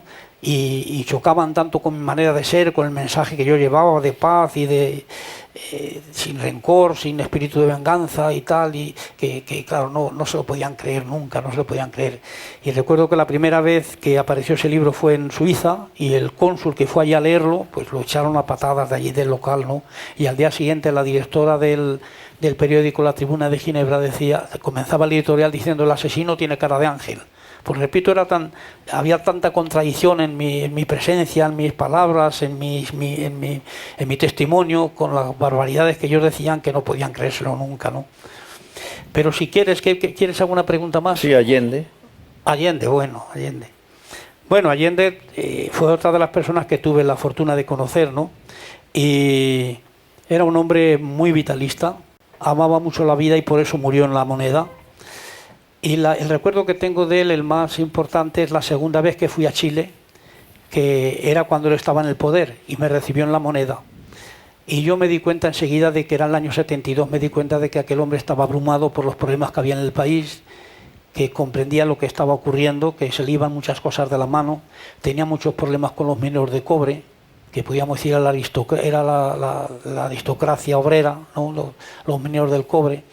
Y después de que hablamos de muchas cosas, pues finalmente me dijo, ¿cuántos días vas a estar en Chile? Digo, pues mira, tengo el domingo un acto en el Teatro Moderno y después me pienso volver a París. Y me dijo, ¿no te podías quedar unos días más? Y dije, ¿por qué? Tú dirás. Y dice, porque quiero que me hagas un favor y tal y cual. Y dije, bueno, lo que queráis, ya sabéis que mi tiempo es vuestro. Y entonces me pidió que fuese a las minas de Chuquicamata, que es las minas del cobre, las más grandes a cielo abierto que hay en el mundo, a que hablase con los mineros. Porque ya en el año 63, cuando estuve la primera vez, estuve hablando con ellos y me recordaban, y yo entonces estuve hablando con ellos, me comía con ellos, y después de comer, pues en el rato que había de descanso allí, les hablaba de España, les contaba lo que fue el triunfo del Frente Popular, les decía cómo la imprudencia revolucionaria muchas veces precipitó las cosas y cómo llegó un momento en que, en vez de tener asentada la democracia y el régimen que habíamos conquistado, pues se nos fue de la mano también un poco, ¿no? Evidentemente por la culpa de los que se sublevaron contra la República, pero también con algunas imprudencias porque se produjeron huelgas que no correspondían y tal. Y les contaba aquello para que ellos en Chile se dieran cuenta de que no tenían, que la unidad popular no estaba consolidada, y que el primer objetivo era consolidar la unidad popular, el gobierno de la unidad popular, y las otras cosas se irían resolviendo, ¿no? Porque allí hubo plantes no solo de los mineros, sino también de los camioneros y tal. Y entonces yo estuve 11 días viviendo con los mineros para tratar de convencerles y con la experiencia que habíamos tenido en España de cómo era necesario, por encima de todo, tener como único objetivo, como objetivo primordial, asegurar el poder popular. Bueno, pues yo antes de pedirle las reflexiones finales y esos poemas, vamos aunque sea 10 minutitos para que le pregunten los asistentes. Si quieren, sí. Vamos a ver, ya saben que si quieren hacerlo por teléfono deben de llamarnos al 902-451-461, 902-451-461. Aquí pues levantar la mano y Carmen Delia, sean muy breves, muy breves. Ahora no se trataría tanto de reflexiones como de preguntas. A ver, Juan. Sí, buenas noches a todos. Quería preguntarle a don Marcos, primero, si efectivamente se celebró el segundo Consejo de Guerra, porque usted habla de que un Consejo de Guerra, el expediente, pues en definitiva, pues por lo visto no se ejecutó la sentencia, ya que se declaró su nulidad. Le pregunto si se celebró el segundo Consejo de Guerra. Lo condenaron a muerte, el segundo Consejo de Guerra. Sí. Bueno. Le preguntaba cuál fue la actitud de su defensor. Siento curiosidad. ¿Cómo?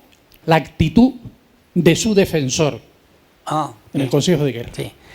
Bueno, a mí, como os contaba antes, me anularon la primer pena de muerte.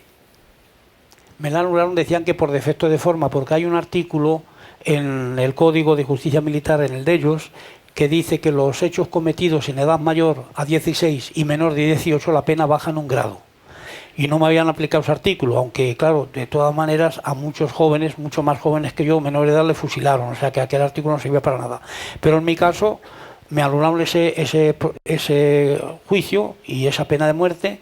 Fui de nuevo a consejo y me echaron otra vez la pena de muerte, y fue con la que estuve ya 3 años hasta que me fue conmutada en el año 1944 en la prisión de Ocaña. O sea, yo estuve 1 año y pico con la pena de muerte en Porlier, en la cárcel de Madrid, y casi 2 años en la prisión de Ocaña, con la diferencia de que en la cárcel de Porlier, como era un colegio que estaba habilitado para prisión, no había departamento celular y los condenados a muerte estábamos juntos, y eso era muy importante, porque cuando tú eres visible para los otros y cuando ves el ejemplo de los demás, pues eso también te fortalece, y había como una emulación de dignidad para enfrentarte a la muerte si llegaba la hora de que tuvieras que salir, ¿no?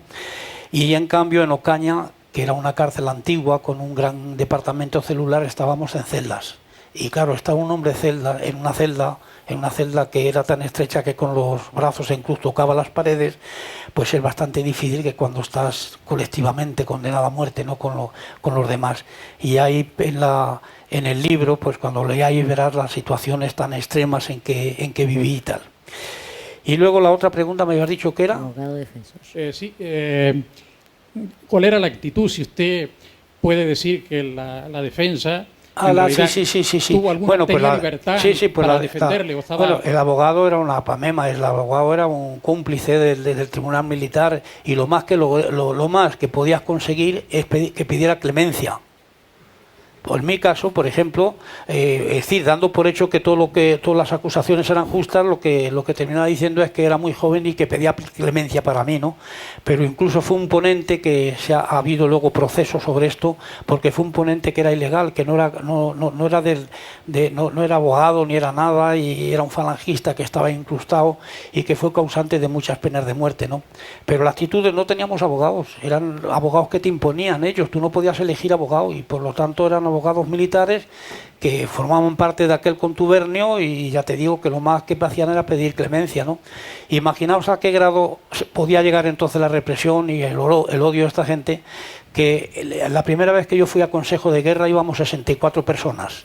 Y había entre nosotros un hombre que era un pobre desgraciado, que no sabía de política nada, y bueno, pues fue a Consejo de Guerra y lo piden pena de muerte, porque había matado al sacerdote de Aravaca. Le acusaban. Y en pleno Consejo de Guerra aparece un sacerdote, habla con el tribunal y demuestra que es el sacerdote que presuntamente había matado a aquel hombre, ¿no? Entonces, claro, retiraron la acusación, y el ponente, pero como os lo digo, el ponente retira la acusación de la pena de muerte porque no le había asesinado a aquel sacerdote, pero pide 30 años de él porque en época roja tenía influencia para salvar a un sacerdote. O sea, que llegan a extremos que eran tremendos.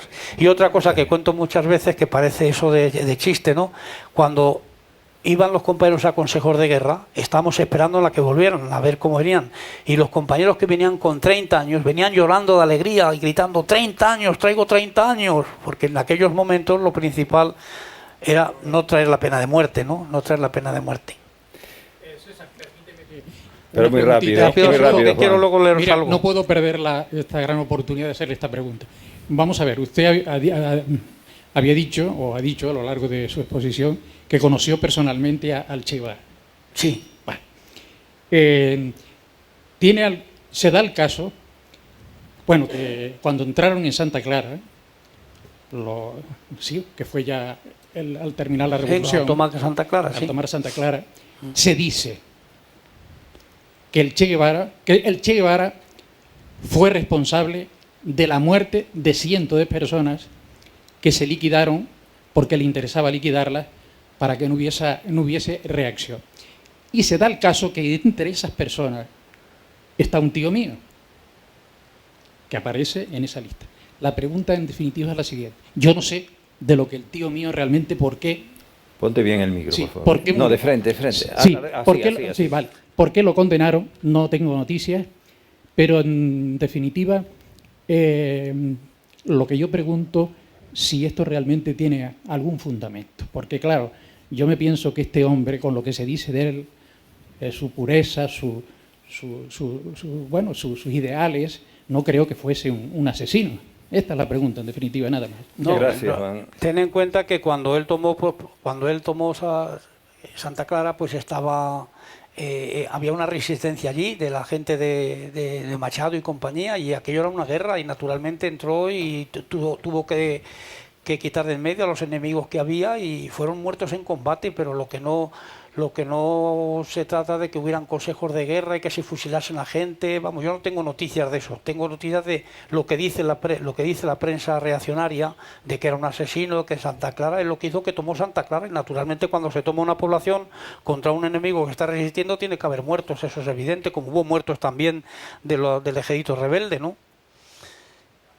Pero ten en cuenta que sobre eso hay muchas cosas que son infundios, que de todo eso hay una trama por ensuciar el régimen socialista cubano, que puede haber cosas que pueden ser a lo mejor excesivas, como el problema de que se habla de la libertad de expresión y tal, pero lo primero que hay que pensar es que es un pueblo que lleva desde que comenzó la revolución aislado completamente, con un bloqueo, que es el mayor culpable de que ese pueblo esté pasando hambre, que no le dejan construir en paz su futuro, y eso es lo principal que hay que responder cuando hablan de esas cosas, ¿no? Que acaben con el bloqueo y que acaben también con los prisioneros que tienen en Guantánamo, en vez de recordar estos muertos que fueron en combate seguramente y que yo no tengo una noticia precisa de ello. Miguel Ángel Pérez, el secretario insular del Partido Comunista, yo creo que es obligado que digas unas palabras. Hombre, yo más que decir unas palabras, yo creo que es el sentir de los compañeros, de la gente que está aquí, de la gente que nos está oyendo, de la gente que ha estado pendiente de lo que Marcos Ana ha expresado en esta autobiografía o en estas memorias, porque no es una biografía completa, ¿no? Es de una etapa de su vida. Y yo creo que lo que yo he percibido en la lectura del libro es lo que él ha dicho en algunas veces y para mí resumiría una parte importante del mensaje que damos los comunistas, es decir, que la venganza no es revolucionaria. El recuperar la memoria, el tener presente lo que ha ocurrido para no repetirlo, el ver los valores de los camaradas que nos ha recordado en el libro Marcos Ana, que entregaban su vida con esa dignidad, esa palabra que tanto se repite, la dignidad, que el propio... en el propio prólogo, ¿no? Pues el premio Nobel pues repite e insiste en ella. Yo creo que eso es un valor que, bueno, los que se sientan, por lo menos comunistas, debemos perpetuar e incluso pues utilizar como bandera para seguir como militantes pues ganando adeptos, ¿no? Yo creo que la expresión del libro, y es lo que yo más saco, y se lo comentaba antes a Marcos, es que se dignifica el concepto, la idea de comunista, ¿no? Tantos años con una propaganda negativa, y cuando vemos la humanidad que despliega Marcos Ana ahí, como él dice, cualquier otro camarada de los que desaparecieron o de los que estuvieron en las cárceles, pues yo creo que esto es un elemento de rigor, ¿no? De rigor científico, de rigor de humanidad, ¿no? Y no quisiera terminar mi intervención sin una pregunta que me hubiera gustado hacerle, porque mañana vamos a ir en La Gomera, vamos a hablar de Guillermo Ascanio, y él establece ahí alguna relación, ¿no? Con Guillermo Ascanio, que lo recordara por lo menos en un minuto, ¿no? Sí. Bueno, en primer lugar, yo sabéis que soy comunista y pienso que moriré comunista porque estoy enamorado de nuestras ideas, ¿no? Y a pesar de los naufragios que hemos sufrido, pues las ideas permanecen cuando son justas, ¿no? Y porque las ideas están por encima de los hombres y sus equivocaciones, están por encima de los partidos y sus errores, y están también por encima de los estados que las malversaron, impidieron quizá pues una gran esperanza para el mundo, ¿no?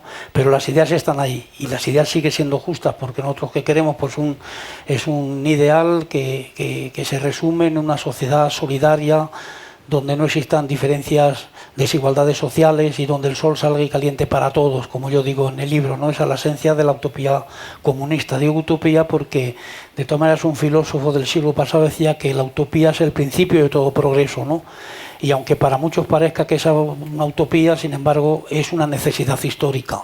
Lo que ocurre es que muchas veces las medidas históricas no tienen que ver nada con las medidas humanas. Nosotros quisiéramos que en el plazo de una vida se pudieran producir revoluciones de fondo, pero eso es muy difícil, Las medidas históricas, repito, son un poco más grandes que las nuestras, ¿no?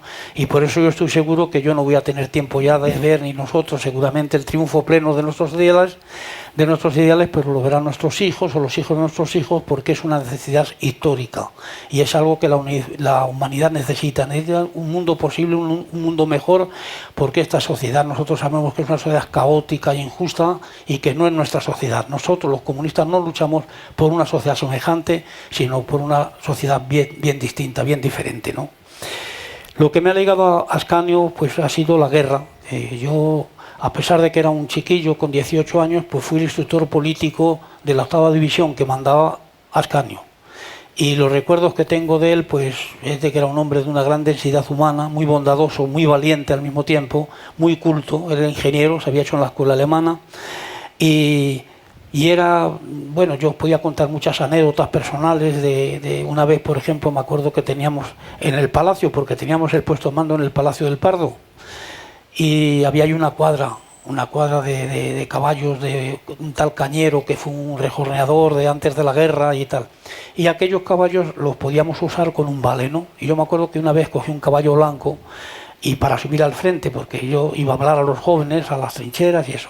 Y había una zona de unos 100 metros que al cruzarla estaba batida por las ametralladoras y por ahí no se podía pasar, ¿no?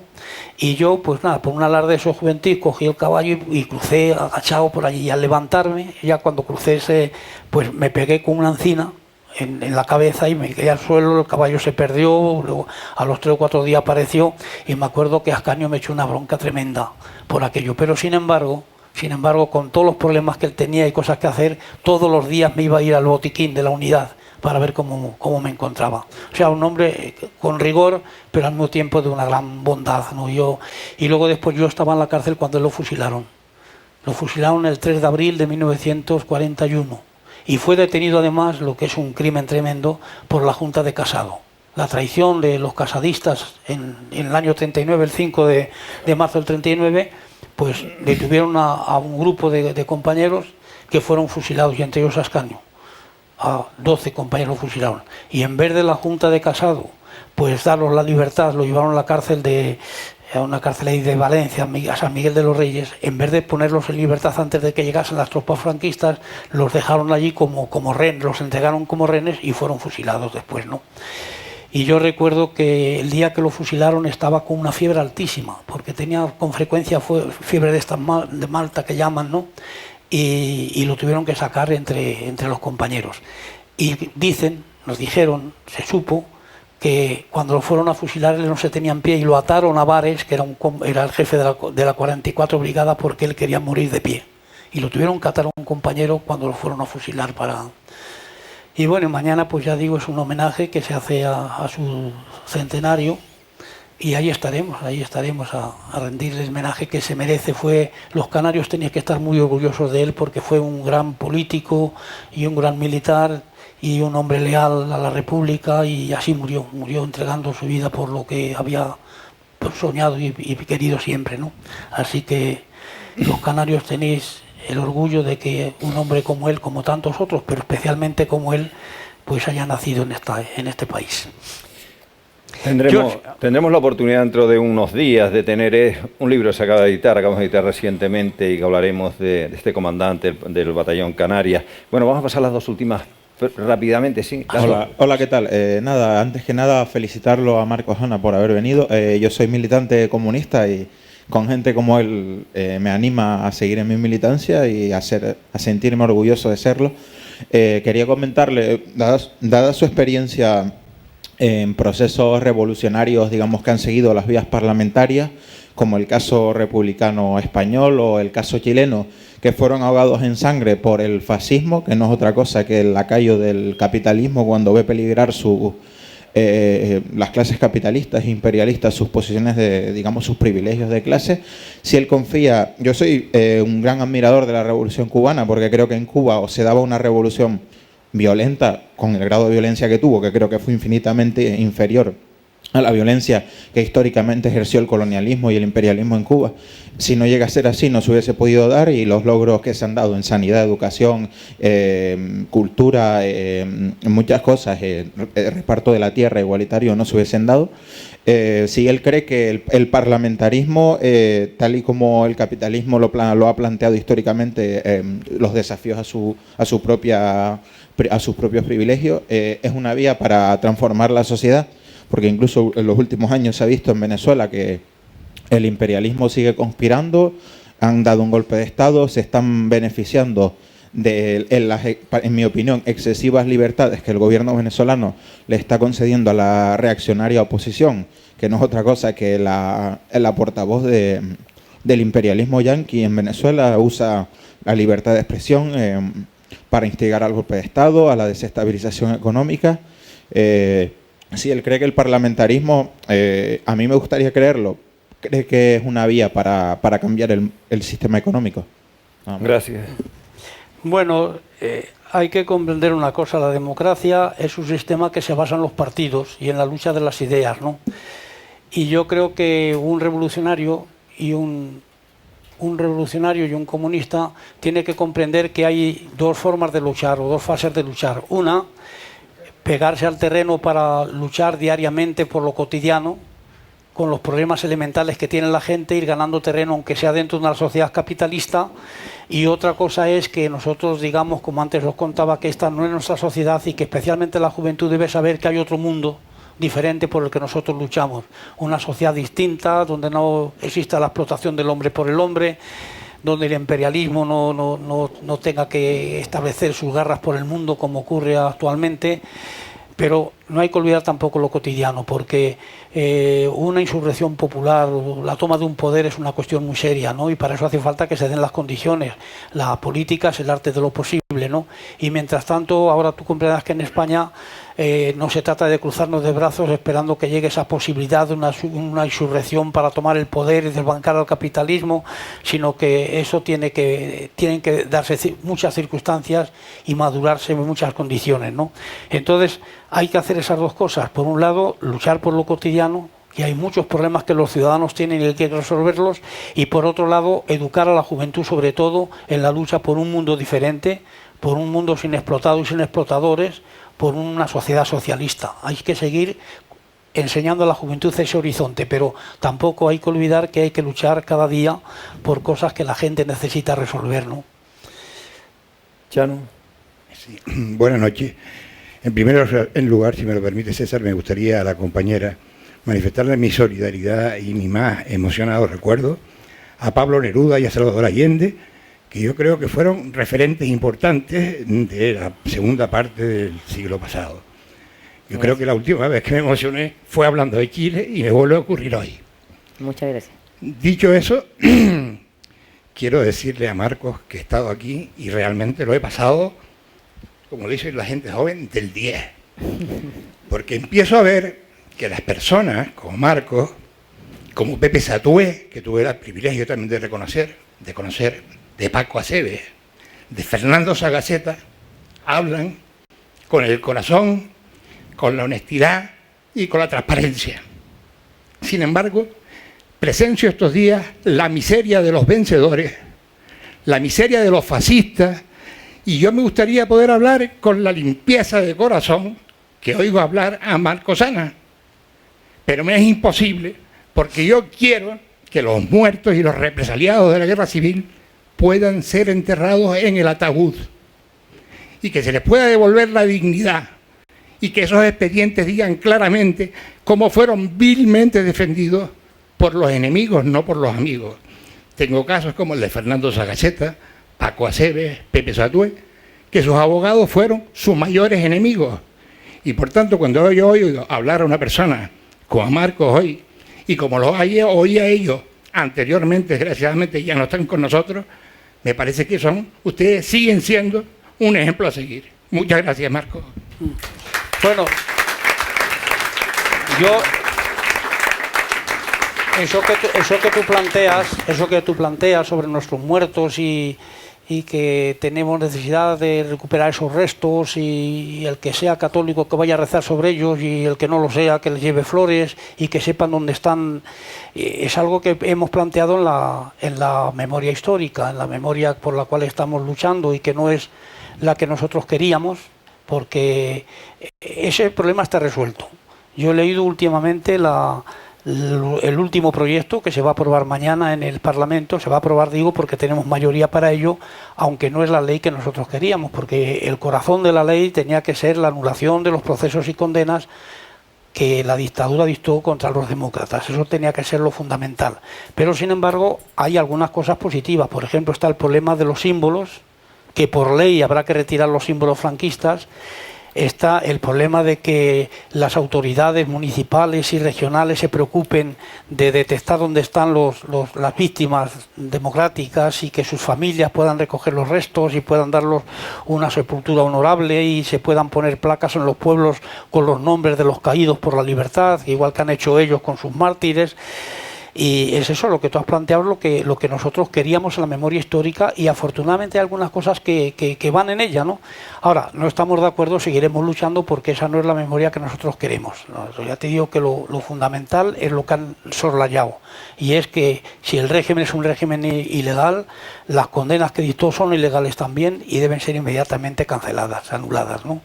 O sea que lo que tú dices es lo que estamos planteando, ¿no? Y lo que... 10 segundos. A ver, que tú querías... 10 segundos. Seguro.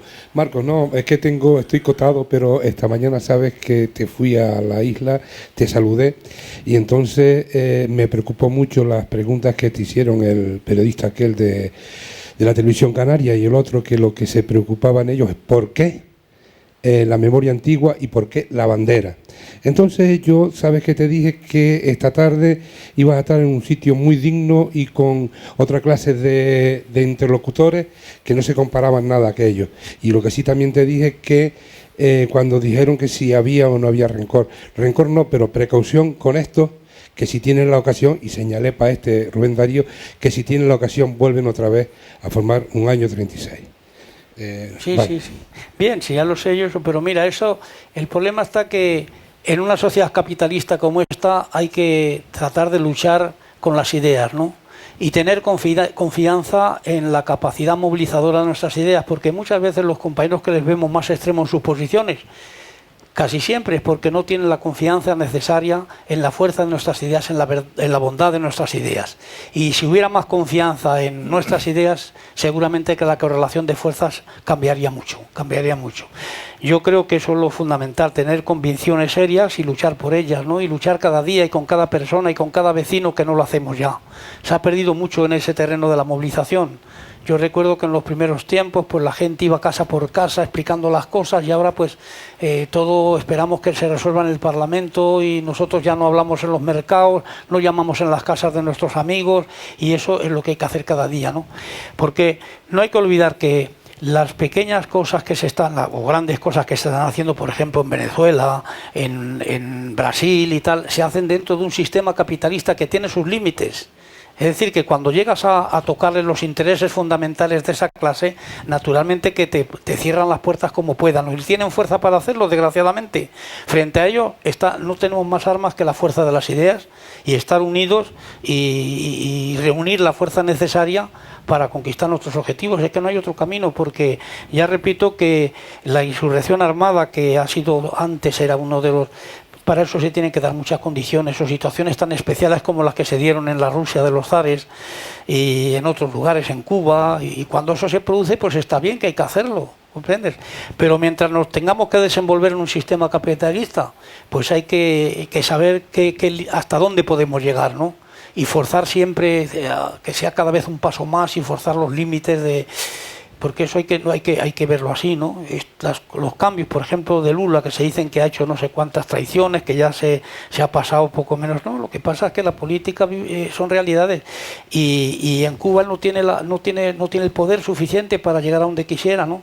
No tiene el poder suficiente para llegar a donde quisiera. ¿Por qué? Porque esos cambios, que pueden ser más o menos interesantes, esos cambios sociales, se hacen dentro de un sistema capitalista y que cede el terreno que nosotros le ganemos, pero que ellos tienen el poder todavía, ¿no?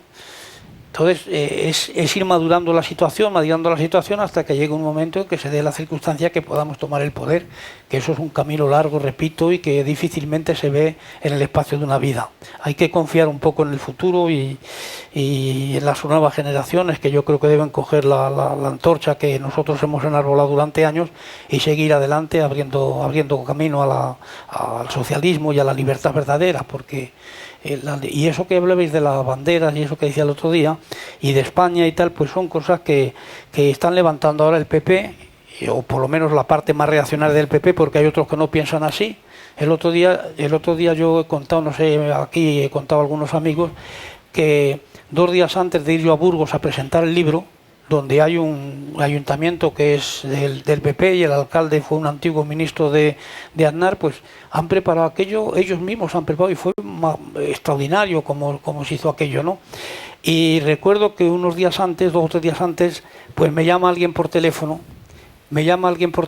y me dice: mire usted, yo soy un ciudadano de Burgos, soy un hombre de derechas y estoy, por lo tanto, muy lejos de sus ideas, pero sin embargo he leído la entrevista que le hacen en la revista, ¿cómo se llama la revista? Gente, en la revista Público. Gente, y me ha emocionado mucho y me siento muy bien con las ideas que usted ha dado sobre el pasado, sobre el futuro, y francamente me ha emocionado y tengo deseos de que venga usted a Burgos para estrechar su mano, ¿no?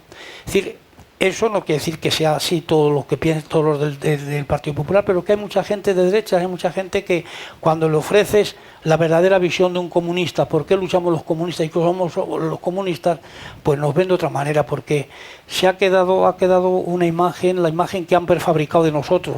Y por eso en la vida real muchas veces, yo vivo por ejemplo en la calle Narváez, que es un barrio de derechas, y tengo muchos amigos allí, y siempre que me dicen, yo les digo, fueron a la presentación de mi libro en Madrid, sí, y eran gente de derechas, y yo digo, pero vais a escuchar la historia de un comunista. Me dice, no, vamos a escuchar la historia de una buena persona como tú.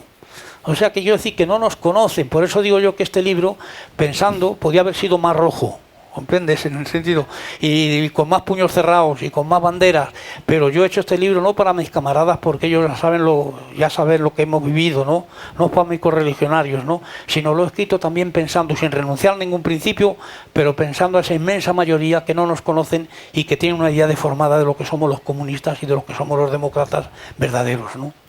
Violeta Medina me decía, una horita, bueno, lo tendríamos 4 horas aquí porque menuda fuerza de la naturaleza y venía malito, así que vamos a pedirle por lo menos esas reflexiones finales, esos poemas y decir que menuda lección nos ha dado un hombre que siempre, cuando he visto las fotos de él, siempre tiene unos ojos que parece que te radiografían, te penetran, de ojos terriblemente escrutadores y lúcidos. Os voy a leer las últimas páginas del libro, que se llama Reflexiones Finales, y que son aparentemente un poco contradictorias, aunque luego inmediatamente se ve Dice así, ahora, al terminar de escribir estas memorias, acabo de cumplir 87 años de edad. No sé si tendré tiempo para prolongarlas y para asumir los numerosos compromisos que me rodean. Sigo viviendo en una vorágine. A veces me entran deseos de poner punto final, no descolgar el teléfono, no responder al correo, vivir sin la angustia de controlar mi tiempo y leer y pasear rompiendo el aire con la cabeza vacía. Mi vida se ha forjado en el sacrificio de la lucha, en una entrega total sin reservas ni cálculos personales.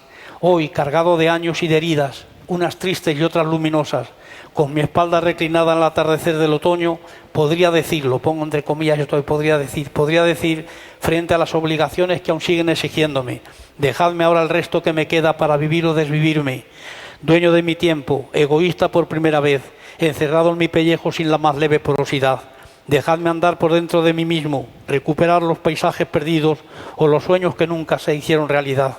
Entregué el azul más azul de la primavera, la roja pasión del estío, la dorada madurez del otoño. Dejadme ahora solo y libre adentrarme en el invierno final, abrigado por el rescoldo de lo que fue o pudo ser mi vida. Pero no tengo derecho ni a pensarlo. La vida y la lucha por un mundo más justo continúan, y solamente el que se excluye se siente verdaderamente solo. He vivido la vida que he preferido vivir, la vida dura y noble de un revolucionario. Y a pesar de los naufragios sufridos y de las decepciones que la lucha y la vez a veces nos depara, si 1000 veces naciera, 1000 veces volvería a ser como soy y a pensar como pienso. Replegarme ahora sobre mí mismo sería encerrarme en la soledad más temible, la de sentirme solo en medio de los demás. El bosque de mi generación se va despoblando poco a poco y yo sigo en pie como un árbol milagroso, quizá porque no he perdido la apasionante costumbre de vivir y de luchar por algo que vaya más allá de mí mismo. Sigo y seguiré en el camino, luchando, amando, repartiendo las rosas tardías de mi juventud aparcada tanto tiempo. Llegué muy tarde a mi juventud, pero como dijo Picasso, hace falta tiempo, mucho tiempo para ser joven. Sería inútil, aunque tratase de ocultarlo, que a mis 87 años no pensase en esa sombra oscura que me ronda y que me acechó tantas veces. Se acerca poco a poco, la siento, percibo sus pasos sigilosos. Ahora no viene armada de fusiles, sino con su inapelable ley natural debajo del brazo. Cuando recobré la libertad, no pensaba en el tiempo perdido o arrebatado. Tenía 42 años, salía con la juventud intacta. La vida me abrió su brazo generosamente y la viví con intensidad como la soñaba en la cárcel. Todo era futuro para mí y el final del camino estaba lejos. Me sentía eterno. Los años pasados en prisión, en lugar de angustiarme, daban más valor a todo lo que vivía, en una dimensión especial, con un goce profundo y tembloroso.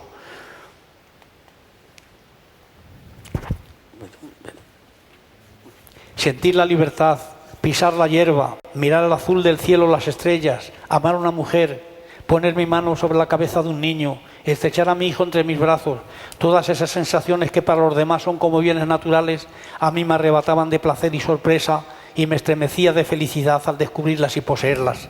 Es ahora, cuando el río está a punto de llegar al mar y desvanecerse en la nada, cuando me angustian aquellos 23 años que me robaron, toda mi juventud y la mitad de mi vida.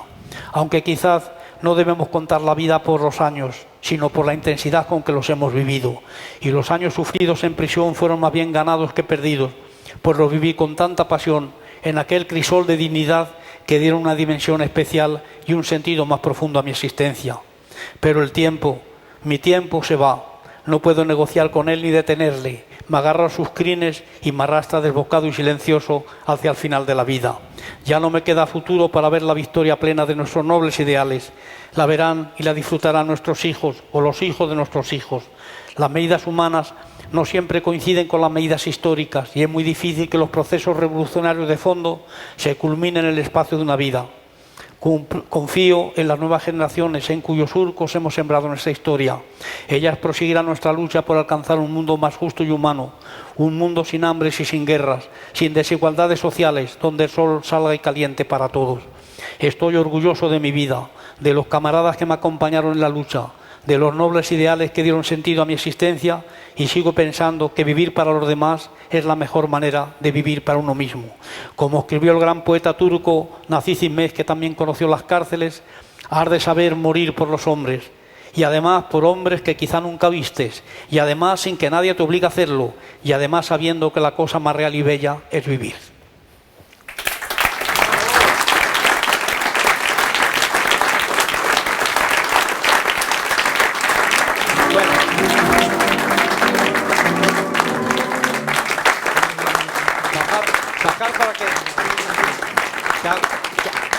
Para agotar unos pocos minutos más, muy pocos, 2 o 3 minutos, y leeros algún poema, ¿no? Mira, hay un poema que para mí es muy simbólico y que está dedicado a mis compañeros de prisión. Es sobre el patio. Se titula Mi corazón es patio, porque el patio era el protagonista de la cárcel. Nos abrían las cancelas por la mañana y cuando bajábamos al patio era cuando nos encontrábamos unos y otros, cuando intercambiábamos ideas, cuando el trabajo clandestino lo realizábamos paseando, de tal manera que yo recuerdo que si éramos 3 los que paseábamos juntos, teníamos que ponernos primero de acuerdo en lo que estábamos hablando, porque a veces llegaban los guardianes, te separaban y como no coincidieras en lo que estábamos hablando, pues íbamos de cabeza a celdas, ¿no? Pero bueno, el patio era, ya digo, el protagonista de nuestra vida y como era en Burgos, que Burgos tiene un clima tremendo, pues todo dependía de la bondad o la inclemencia de la naturaleza, ¿no? La tierra no es redonda, es un patio cuadrado donde los hombres giran bajo un cielo de estaño. Soñé que el mundo era un redondo espectáculo, envuelto por el cielo, con ciudades y campos en paz, con trigo y besos, con ríos, montes y anchos mares donde navegan corazones y barcos. Pero el mundo es un patio donde giran los hombres sin espacio. A veces, cuando subo a mi ventana, palpo con mis ojos la vida de luz que voy soñando y entonces digo, el mundo es algo más que el patio y estas losas terribles donde me voy gastando. Y oigo colinas libres, voces entre los álamos, la charla azul del río que ciñe mi cadalso. Es la vida, me dicen los aromas, el canto rojo de los jilgueros, la música en el vaso blanco y azul del día, la risa de un muchacho. Pero es soñar despierto, mi reja es el costado de un sueño que da al campo. Amanezco y ya todo fuera del sueño es patio, un patio donde giran los hombres sin espacio. Hace ya tantos siglos que nací emparedado, que me olvidé del mundo, de cómo canta el árbol, de la pasión que enciende el amor en los labios, de si hay puertas sin llaves y otras manos sin clavos. Yo ya creo que todo fuera de sueño es patio, un patio bajo un cielo de fosa, desgarrado, que acuchillan y acotan muros y pararrayos. Ya ni el sueño me lleva hacia mis libres años, ya todo hasta en el sueño es patio, un patio donde gira mi corazón clavado, mi corazón desnudo, mi corazón clamando, mi corazón que tiene la forma gris de un patio donde giran los hombres sin descanso. Bueno, si queréis lo dejamos ya. No, siga. Bueno, otro poema más. Pequeña carta al mundo, una carta que es pidiendo solidaridad con nosotros. Los dientes de una ballesta me tienen clavado el vuelo. Tengo el alma desgarrada de tirar, pero no puedo arrancarme estos cerrojos que me atraviesan el pecho. 8.200 veces la luna cruzó mi cielo y otras tantas la dorada libertad cruzó mi sueño. El sol me hace crecer flores para que, si estéril veo que entre los muros mi sangre se me deshoja en silencio. No sabéis lo que es un hombre sangrando y roto en un cepo. Si lo supieseis vendríais en las olas y en el viento, desde todos los confines, con el corazón deshecho, enarbolando los puños para salvar lo que es vuestro. Si llegáis a tarde un día y encontráis frío mi cuerpo, de nieve a mis camaradas entre sus cadenas muertos, recoged nuestras banderas, nuestro dolor, nuestro sueño, los nombres que en las paredes con dulce amor grabaremos, y en la soledad del muro hallaréis mi testamento. Al mundo le dejo todo, lo que tengo y lo que siento, lo que he sido entre los míos, lo que soy, lo que sostengo, una bandera sin llanto, un amor, algunos versos, y en las piedras lacerantes de este patio gris desierto, mi Cristo como una estatua terrible y roja en el centro. Ya está, ¿no? Sigue. Bueno, el último porque ya, porque ya está. Hombre, no. Pero... Está como con prisa. Nosotros no tenemos ninguna, ¿eh? No, pero digo, todo lo que usted quiera. Vamos a terminar con el poema este que lleva el título del libro. El libro se llama, como sabéis, Decidme cómo es un árbol. Y está escrito cuando llevaba 22 años encarcelado y ya me costaba trabajo recordar las cosas más normales de la vida, porque los primeros años, los primeros 15 hasta 20 años, en el sueño estaba la libertad, estaba la familia, estaba la esperanza, pero llegó un momento en que la cárcel ya se impuso definitivamente como única intérprete en mi vida y en mis noches, ¿no? Y en ese momento escribí este poema que dice así: decidme cómo es un árbol, decidme el canto de un río cuando se cubre de pájaros, habladme del mar, habladme del olor ancho del campo, de las estrellas, del aire, recitadme un horizonte sin cerradura y sin llaves como la choza de un pobre, decidme cómo es el beso de una mujer, dadme el nombre del amor, no lo recuerdo, aún las noches se perfuman de enamorados con tiemblos de pasión bajo la luna, o solo queda esta fosa, la luz de una cerradura y la canción de mis losas, 22 años, ya olvido la dimensión de las cosas, su color, su aroma, escribo a tientas el mar, el campo, digo bosque y he perdido la geometría del árbol. Hablo por hablar de asuntos que los años me borraron. No puedo seguir, escucho los pasos del funcionario. Ya está, lo estamos ya, ¿no?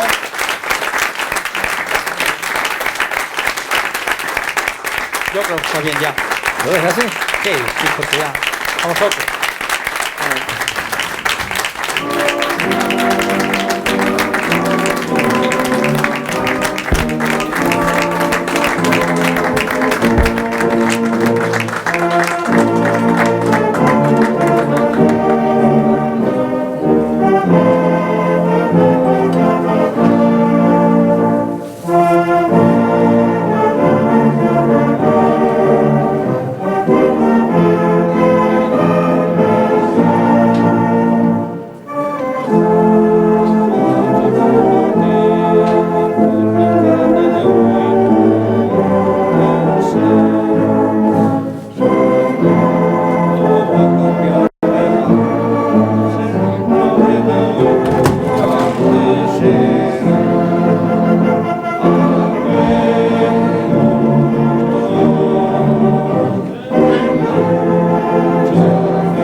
diréis que no, hemos comenzado con el himno riego y terminamos con la internacional.